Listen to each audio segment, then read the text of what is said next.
2 jours après le vote au forceps d'un projet de loi à l'Assemblée nationale repoussant l'élection présidentielle au 15 décembre, le président Macky Sall a tenu son premier conseil des ministres. Il dit avoir renouvelé sa confiance au gouvernement et au Premier ministre Amadou Ba qui devait défendre les couleurs de la coalition au pouvoir à ce scrutin initialement prévu ce 25 février.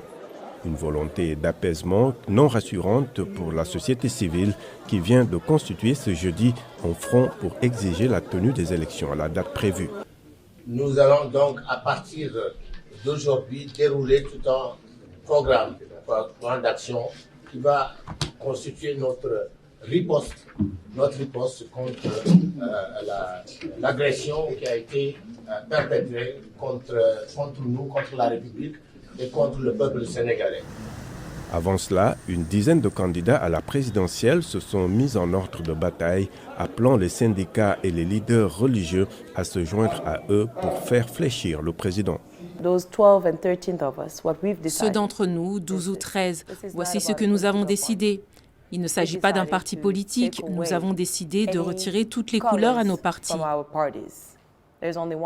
Il n'y a qu'une seule couleur, c'est le Sénégal.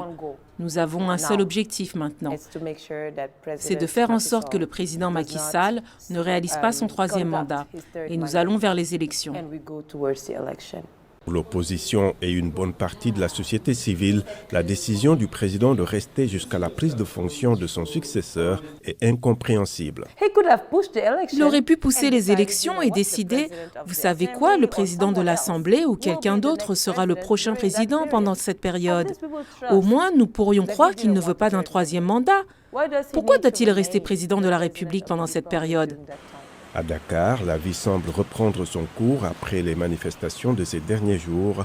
Le collectif de la société civile demande aux populations de s'habiller en blanc et de manifester massivement demain vendredi contre le report de la présidentielle.